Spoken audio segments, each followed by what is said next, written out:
Olá, boa tarde. Eu sou Bruno Henrique, aluno do programa de pós-graduação em Ecologia e Conservação, e hoje eu vou apresentar para vocês um seminário no café, dando continuidade às atividades, de forma remota, que é uma forma alternativa que encontramos para continuar os trabalhos durante esse momento de quarentena para o enfrentamento da pandemia Covid-19. O seminário está intitulado Multiplicidade de modos de polinização e sistemas de reprodução em Bromeliaceae e Cactaceae no chaco brasileiro.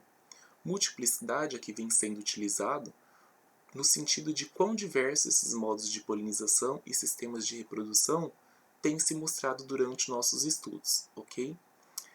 Meu nome é Bruno Henrique, como eu já disse a vocês, e logo aqui embaixo vocês também podem conferir o meu e-mail, caso queiram enviar alguma sugestão ou entrar em contato para uma conversa mais ampla. Falando um pouquinho então dessas famílias, Cactaceae e Bromeliaceae são importantes modelos para estudos ecológicos e evolutivos na região neotropical, porque essas espécies dessas famílias, essas duas famílias, elas são praticamente endêmicas do Novo Mundo. A ocorrência delas se restringe ali do sul da América do Sul até o sul da América do Norte. Elas chegam ali até os Estados Unidos. Apenas uma espécie de cada uma das duas famílias tem sua distribuição estendida para o continente africano por mecanismos dispersivos recentes. O Brasil é um importante centro de diversificação tanto para a família Bromeliaceae quanto para a família Cactaceae, e ele abriga aí mais de 40% das espécies conhecidas de Bromeliaceae e cerca de 20% das espécies de Cactaceae. E espécies de Bromeliaceae e Cactaceae, em sua maioria, são autoincompatíveis e, portanto, dependentes de vetores de pólen para que haja polinização cruzada. Nessa família predomina a polinização por vetores animais. E os trabalhos clássicos, os mais antigos, por exemplo, dão um especial destaque para a polinização por vertebrados. Há aí importantes exemplos de polinização por morcegos em Cactaceae e importantes exemplos de polinização por beija-flores em Bromeliaceae. Espécies dessa família, dessas duas famílias, Bromeliaceae e Cactaceae, são importantes elementos florísticos do chaco brasileiro, porque na vegetação desse ambiente predomina justamente espécies com espinescência, microfilia, espécies adaptadas à condição de semi-aridez do ambiente. O chaco brasileiro faz parte do domínio do Grande Chaco, um grande domínio fitogeográfico que se estende aí pela Argentina, Paraguai, Bolívia, e no Brasil ocorre somente no município de Porto Murtinho, Mato Grosso do Sul. O chaco brasileiro é considerado úmido porque o Grão Chaco a oeste tende a ter uma precipitação média anual mais baixa do que a leste, sendo então assim a oeste considerado o chaco seco e a leste o chaco é considerado úmido. Então o chaco brasileiro está ainda sujeito a inundações temporárias durante a estação chuvosa, que é bem demarcada nessa região. Ela vai aí de modo geral de outubro a fevereiro, e tem também uma estação seca bem definida. Alguns estudos de biologia reprodutiva e ecologia da polinização já foram realizados no chaco brasileiro com espécies da família Cactaceae e Bromeliaceae. E assim como o padrão geral para essas famílias, o mecanismo de autoincompatibilidade é comum. Mas descobrimos aqui uma novidade, Echinopsis rodotrica consegue produzir frutos, ela consegue frutificar após autopolinização. Aqui nós temos um fruto de Echinopsis rodotrica e reparem ainda a quantidade expressiva de sementes, o quão numerosas sementes nesses frutos são. Então a Echinopsis rodotrica é o primeiro caso conhecido de autocompatibilidade dentro de seu gênero, que é um grande gênero de Cactaceae. Se considerarmos aí as espécies com filogenia ainda não resolvida, o gênero pode contar com mais de 100 espécies. A autopolinização também leva à frutificação em Rhizia balance, uma outra espécie de Cactaceae. Entretanto, nesses frutos não há sementes viáveis.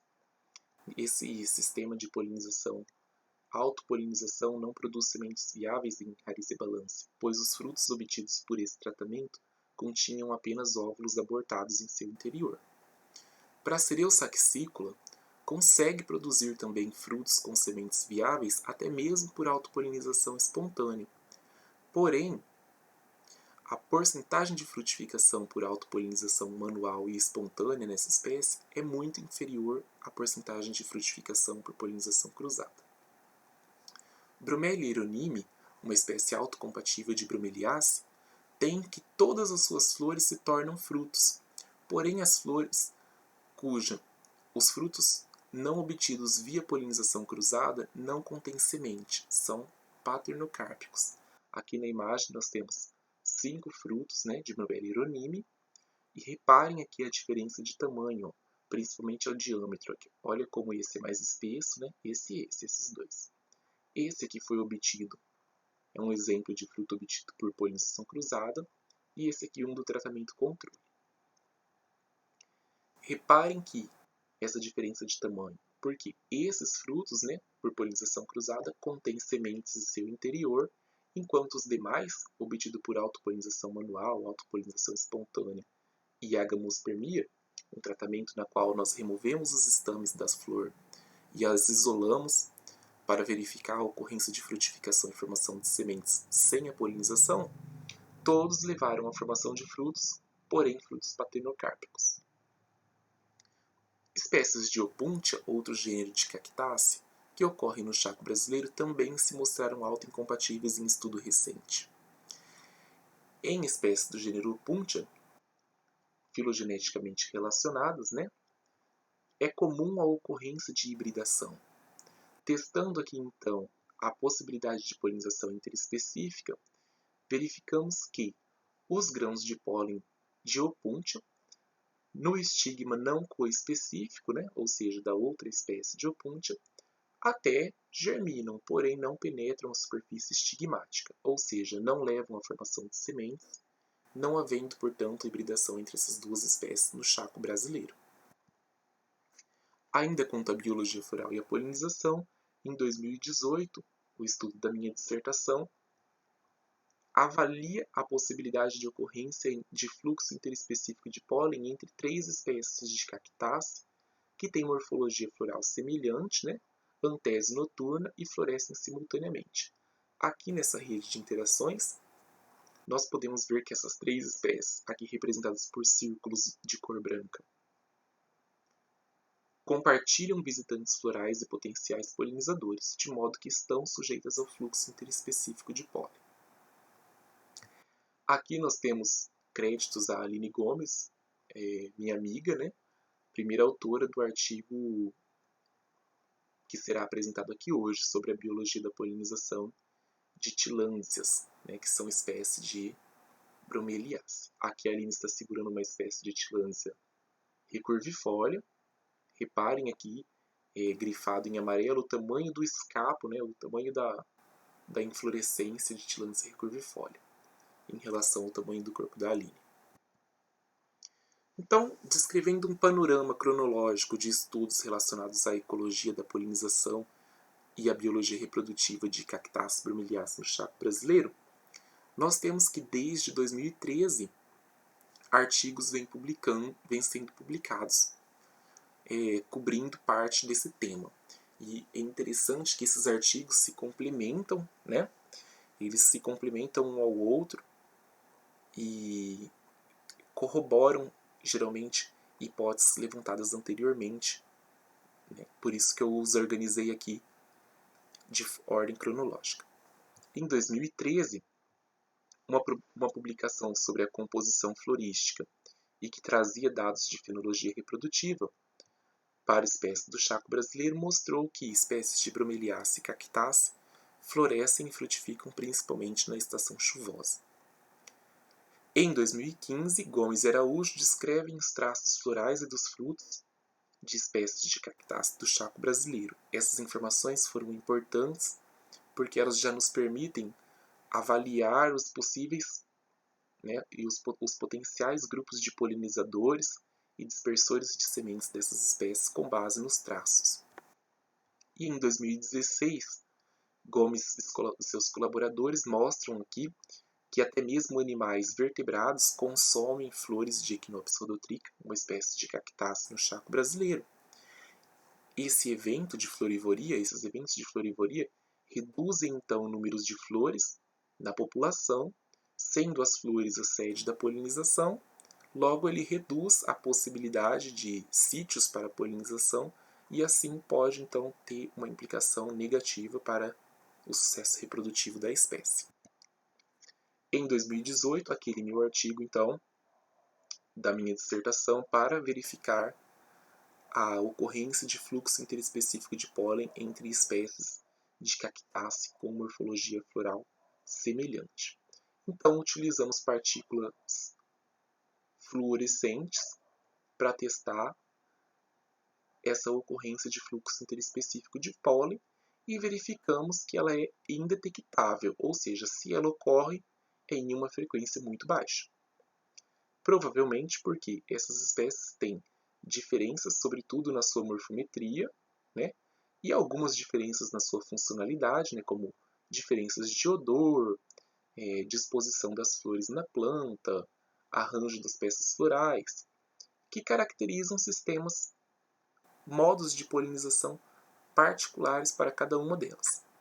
Ainda em 2018, nós trazemos esse artigo aqui de Godoy e seus colaboradores, que discutem a importância da autoincompatibilidade para a manutenção da alta diversidade em Bromelia hieronime no Chaco brasileiro.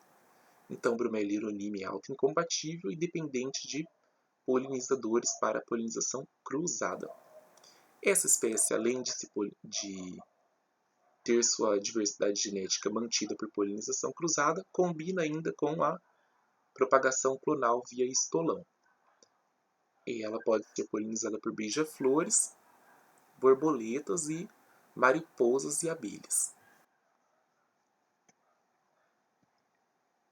Em 2019, 10 espécies de cactácea do Chaco brasileiro têm sua fenologia reprodutiva, ou seja, floração e frutificação, avaliadas em um artigo publicado.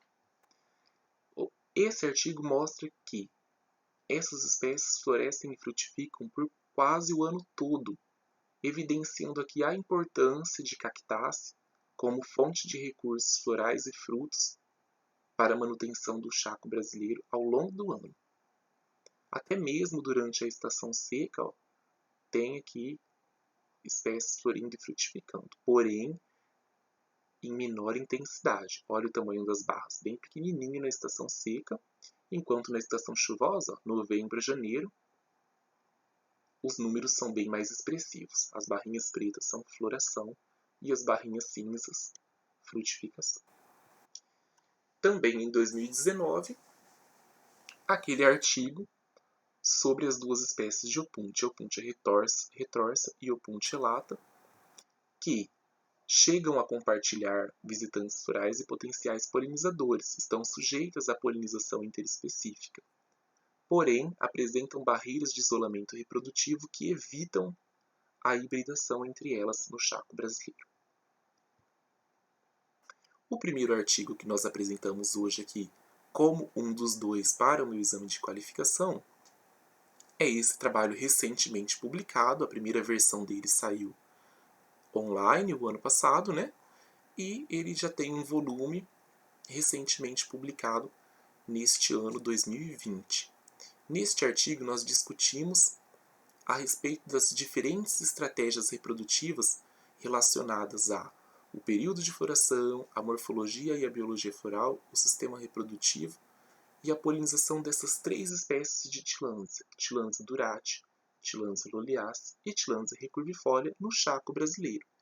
Isso porque, a despeito de características vegetativas relacionadas à adaptação a estresse hídricos relacionados ao período de seca desse ambiente, que pode ser considerado extremo, né?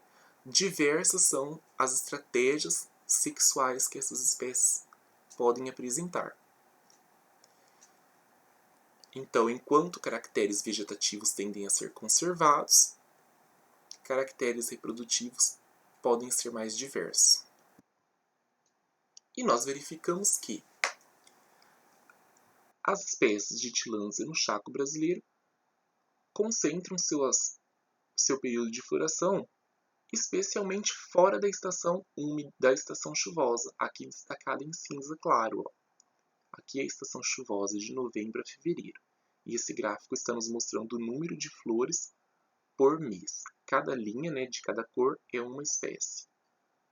E elas têm, então, seus maiores momentos de produção de flores ou na estação seca ou nos períodos de transição, mas não dentro da estação chuvosa. Essas espécies podem ter, então, um período de floração que vai de 5 meses, no caso de Tillandsia recurvifolia, né, um padrão estendido, até 11 meses em Tillandsia loliacea, um padrão contínuo, que é quando a espécie floresce por praticamente o ano todo. Outra variável interessante que nós temos aqui é a possibilidade dessa finofase ser sazonal. Então, para isso, nós avaliamos através de estatística circular. Ela nos retorna um valor de R, né? Essa análise nos retorna esse valor de R, que vai de 0 a 1. Quanto mais próximo de 1, maior é a agregação ou sincronia da atividade fenológica, e quanto mais próximo de 0, menor é essa agregação ou sincronia. Sendo assim, verificamos aqui alto valor em Tillandsia recurvifolia, 0,88, e em Tillandsia durate, 0,83, sendo essas duas espécies, portanto, sazonais, enquanto a floração em Tillandsia loliacea é não sazonal.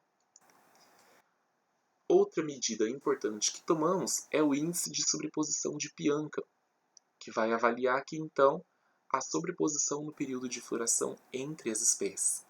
Esse índice, né, os valores aqui do lado, também variam de 0 a 1, quanto mais próximo de 1, maior a sobreposição, e quanto mais próximo de 0, menor a sobreposição.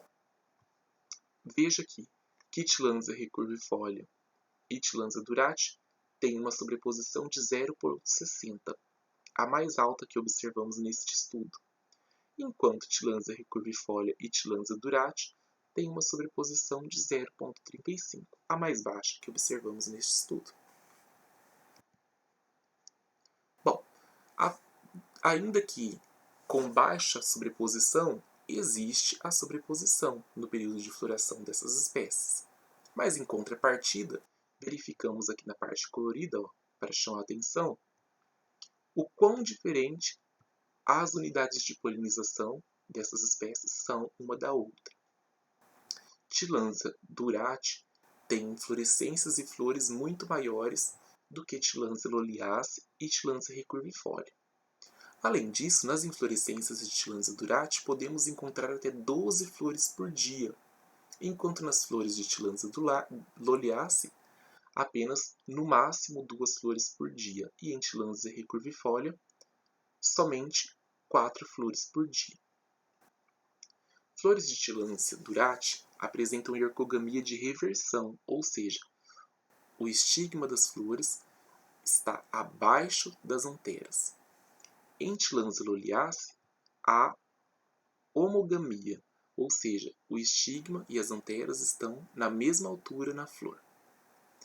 Enquanto em Tillandsia recurvifolia ocorre ergogamia de aproximação, o estigma está elevado acima das anteras, neste caso. E essa espécie conta ainda com protandria, quando, do início da antese, ela é funcionalmente primeiramente masculina, e somente depois é que se torna feminina, enquanto as demais não têm uma protandria ou uma protogenia acentuada, como observamos a protandria aqui. Ainda nesse caso, vale a pena verificar que, como as espécies de Tillandsia no Chaco brasileiro duram até 3 dias, nós observamos que o estilete de Tillandsia recurvifolia cresce ao longo desse período de antese. Aqui nós temos o gineceu de uma flor de Tillandsia recurvifolia de primeiro dia, um gineceu de segundo dia e um gineceu de terceiro dia. Reparem a diferença de tamanho. Essa espécie Tillandsia recurvifolia, se tem todos os seus grãos de pólen removidos no primeiro dia de antese, ela persiste funcionalmente feminina até o terceiro dia da antese. Quanto ao sistema de reprodução, nós fizemos então os tratamentos experimentais de polinização, polinização cruzada, autopolinização manual, autopolinização espontânea, e os comparamos com o controle, para podermos descrever o potencial sistema de reprodução dessas espécies, principal forma de produção de sementes, vamos dizer assim, para ficar mais claro. E verificamos que Tillandsia durati e Tillandsia loliaceae são capazes de se polinizar autonomamente, ou seja, elas contam com autopolinização espontânea, tá? Esse SC significa autocompatíveis e esse SF significa autofértil, capaz de se autopolinizar. Isso porque, vamos lembrar aqui, não havendo mecanismo de autoincompatibilidade, os estigmas das flores de Tillandsia durati estavam abaixo das anteras. Então, os grãos de pólen podem cair por gravidade e polinizar as suas próprias flores. Em Tillandsia loliaceae já havia homogamia, ou seja, as anteras e os estigmas estão juntos. Assim, as flores também podem se autopolinizar, uma vez que não há também mecanismo de autoincompatibilidade nessa espécie. As maiores porcentagens de frutificação observadas aqui para Tillandsia durati, portanto, foram através do tratamento controle e principalmente por polinização cruzada. Então, olha aqui, em outcrossing, a polinização cruzada. Foi a maior porcentagem de polinização, de frutificação, 77%. Então, nós consideramos essa espécie como principalmente xenogâmica, tá? Ou seja, ela principalmente deixa descendentes por polinização cruzada nesta população. Em Tillandsia loliaceae, ainda que o tratamento controle tenha levado a uma porcentagem de polinização maior, nós consideramos que essa espécie na população é principalmente autogâmica, ou seja, ela deve deixar descendentes principalmente via autopolinização espontânea, tá? Haja visto que a taxa de frutificação pelo tratamento de polinização cruzada não teve aí uma frutificação tão expressiva, e ainda que visitantes florais tenham contribuído aqui para essa taxa de frutificação no controle, nós sequer conseguimos registrar a ocorrência desses visitantes. Portanto, os polinizadores dessa espécie, se presentes nessa área, são em uma frequência muito baixa, ou eles são muito raros. Portanto, provavelmente ela deixa descendentes principalmente por autogamia. Em Tillandsia recurvifolia, por sua vez, nós só conseguimos registrar frutificação em condições naturais, ou seja, no tratamento controle. Todas as flores que nós manipulamos experimentalmente não levaram à frutificação. E nós discutimos então que isso pode estar relacionado à delicadeza das flores, que não tolera a manipulação, tá? Não suporta essa manipulação.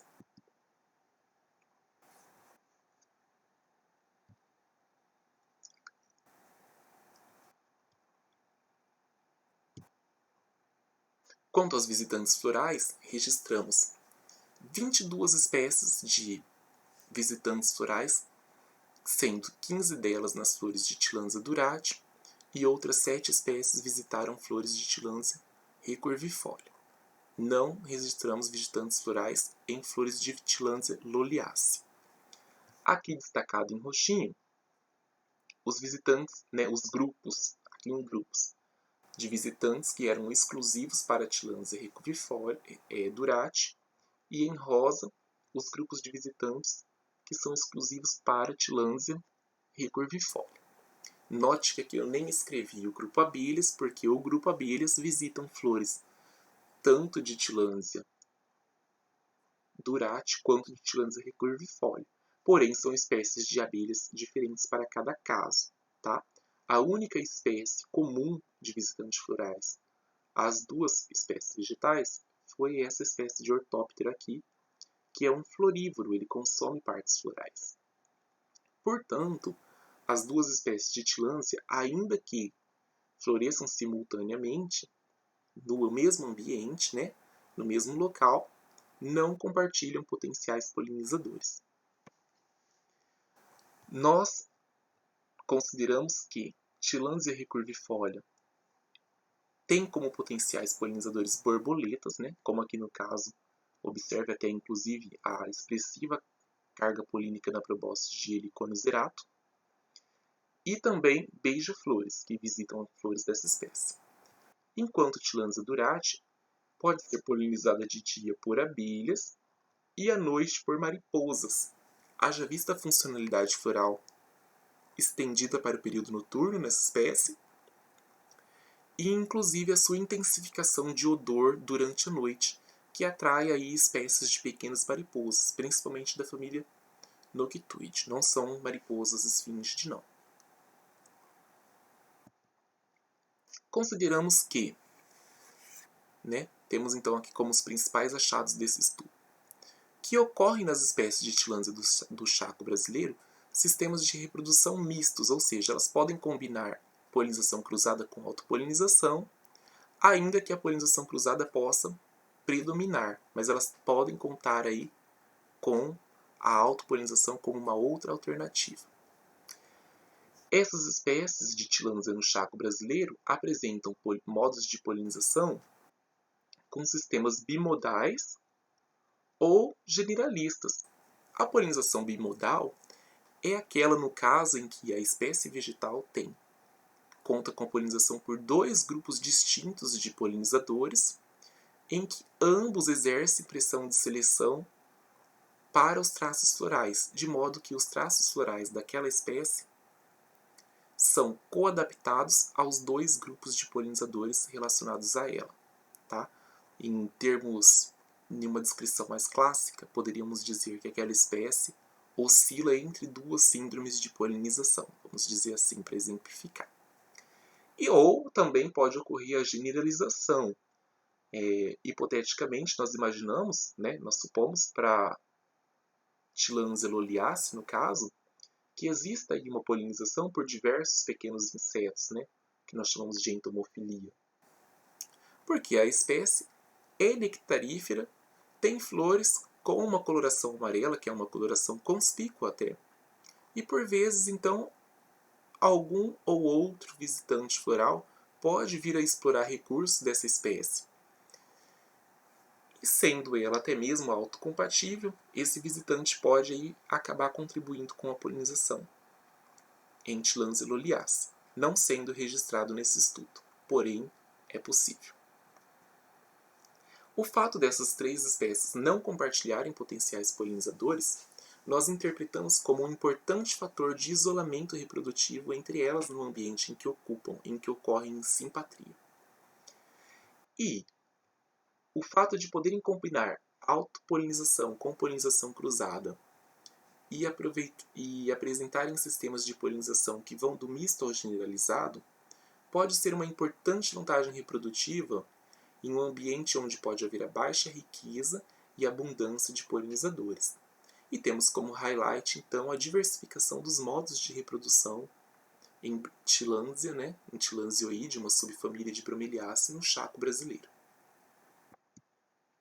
O segundo estudo para esse exame de qualificação traz um plus aí, ou seja, informações adicionais ao que nós já sabemos sobre a polinização e o sistema de reprodução de Cleistocactus baumannii. A espécie é relativamente bem conhecida quanto a esses aspectos, tá? Porque já há estudos para o Chaco argentino. Bom, Cleistocactus baumannii é então considerado como um extremo exemplo de especialização fenotípica em polinização por beija-flores. O seu polinizador conhecido é o beija-flor da espécie Chlorostibum lucidus. Mas os próprios autores dos trabalhos anteriores discutem que espécies ornitófilas podem apresentar sistemas generalizados, contando com polinizadores secundários. Além disso, espécies com morfologia floral tão especializada estão sujeitas a eventos de pilhagem e roubo de néctar, ou seja, quando outros visitantes florais não coletam os recursos de forma legítima e acabam aí, por vezes, causando danos à arquitetura floral, como nós podemos ver aqui na imagem. Além disso, Cleistocactus baumani floresce por praticamente todo o ano no Chaco brasileiro. E a riqueza e a frequência de visitantes florais nessa área é sensível à disponibilidade de flores. Portanto, provavelmente, os visitantes florais no Chaco brasileiro podem ser sensíveis à floração de Cleistocactus baumani. Aqui nós estudamos, então, esses visitantes florais em relação ao período de floração dessa espécie. Basicamente, aqui, para relembrarmos sobre a flor de Cleistocactus baumani, né? Temos uma flor com um corte longitudinal, chamando a atenção para o tipo tubo, a flor é do tipo tubulosa, né, ó, aproximadamente 6 centímetros de comprimento. Aqui na base, nós temos o local onde o néctar fica armazenado, né? Ele é produzido por um tecido aqui na base do tubo floral e fica armazenado aqui nesse espaço entre os filetes e o ovário. Ou seja, para coletar o néctar de forma legítima, o animal deve introduzir o bico ou a probóscide por esse tubo, e essa estrutura tem que ser longa o suficiente para chegar até aqui nessa base. Outra alternativa, o animal vem e perfura e coleta o recurso de forma ilegítima. Bom, no Chaco brasileiro, nós analisamos, né, todas essas características das flores e também testamos o sistema reprodutivo. E, de modo geral, encontramos resultados semelhantes. Ocorre autoincompatibilidade, a espécie só frutifica por polinização cruzada, e a taxa de frutificação é maior em condições naturais. Bom, a floração de Cleistocactus baumani é contínua, ele floresce durante o ano todo, e a maior intensidade se dá ali durante a transição da estação seca para a estação chuvosa. Inverso, da estação chuvosa para a estação seca, perdão. Tá? Nós verificamos, então, a ausência de visitantes florais entre o período de junho a agosto aqui, que é a estação seca. Nós não registramos visitantes florais nas flores de Cleistocactus baumani durante esse momento. E as datas médias para frequência de visitantes florais se deu em dezembro, indicando que esses têm maior atividade durante a estação chuvosa. A riqueza e a frequência de visitantes florais de Cleistocactus baumani está relacionado aí tanto ao número de flores quanto ao número de indivíduos em floração, positivamente. Dados para a frequência de visitantes florais e número de indivíduos e flores de Cleistocactus baumani provém de estudo do trabalho de conclusão de curso da pesquisadora Camila Silveira Souza, ex-aluna do programa também. E estudo abrangendo inclusive mais espécies, né, fruto desse trabalho de conclusão de curso, também encontra-se publicado. Vocês podem conferir aqui, tem o título. Entre todos os visitantes florais de Cleistocactus baumani, no Chaco brasileiro, Xilocopa esplêndida, Chlorostibum lucidus e Apis mellifera são os visitantes mais frequentes. Chlorostibum lucidus é fundamentado pela literatura, inclusive, como o principal polinizador de Cleistocactus baumani, e nós chamamos aqui a atenção para o comportamento de visita da abelha Xilocopa esplêndida. Vamos passar adiante. Temos aqui um vídeo, né, que é disponibilizado como material suplementar no site da revista Acta Botânica Brasílica, na plataforma Cielo, em que nós podemos ver um pouquinho sobre o comportamento da abelha Xilocopa esplêndida durante a sua visita às flores de Cleistocactus baumani. Podemos ver aqui que nesse cladódio temos 4 flores abertas. Essa abelha visita todas as flores do cladódio e todas as flores do agrupamento. Neste caso, o agrupamento é todo um único indivíduo, porque essa espécie também se propaga por clonalidade, tá? Então, ela permanece muito tempo na mesma planta e visita todas as flores dessa planta. Lembrando nós que Cleistocactus baumani é uma espécie autoincompatível, ela precisa então, para o seu sucesso na polinização, que os grãos de pólen venham de flores de um indivíduo geneticamente diferente. Então, essa abelha que permanece na planta por muito tempo, visitando todas as flores, acaba não contribuindo com a polinização, podendo inclusive entupir os estigmas das flores de Cleistocactus baumani com o pólen autóctone, tá? Olha lá, nesse momento ela está coletando os grãos de pólen de forma legítima, mas nós não a vamos a considerar como um potencial polinizador por conta desse padrão de permanecer no mesmo indivíduo. Depois ela desce pelo tubo floral, perfura a base do tubo e coleta o néctar de forma ilegítima e parte para outra flor da mesma planta.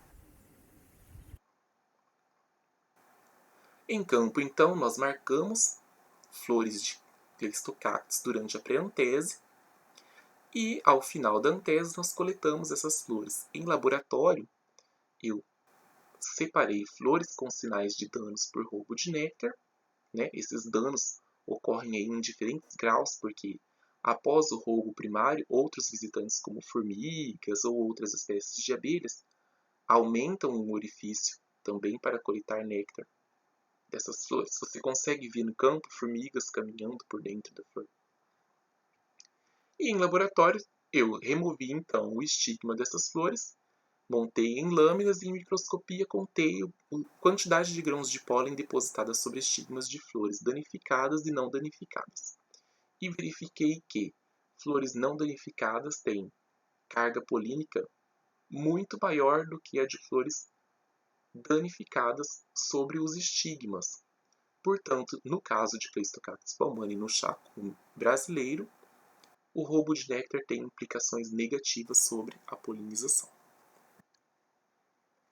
E aqui ressaltamos então a importância, né, de se realizar estudos de biologia reprodutiva e de ecologia da polinização em populações diferentes, né, em outras localidades que estão sujeitas a outras particularidades, onde talvez os visitantes florais sejam outros, e avaliar então, inclusive, o papel que esses diferentes visitantes florais de outros lugares podem ter para o sucesso reprodutivo da espécie naquela área, tá? Como uma importante estratégia de conservação. Bom, atualmente eu faço parte do Laboratório de Ecologia da Intervenção no UFMS, né? E o meu projeto de doutorado faz parte do projeto NOLE, que pretende aí avaliar os efeitos do fogo sobre a biodiversidade do ecótono Cerrado Pantanal, sob diferentes regimes de inundação.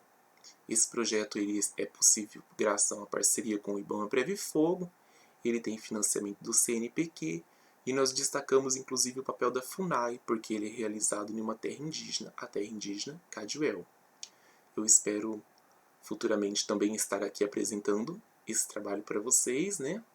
Assim que concluído. E desde já agradeço todo mundo que me auxiliou, que tornou possível todos os trabalhos, desde o mestrado, né? Todos esses trabalhos que eu apresentei hoje, todos os autores. Espero ter sido digno de comentar sobre o trabalho de vocês. E é isso.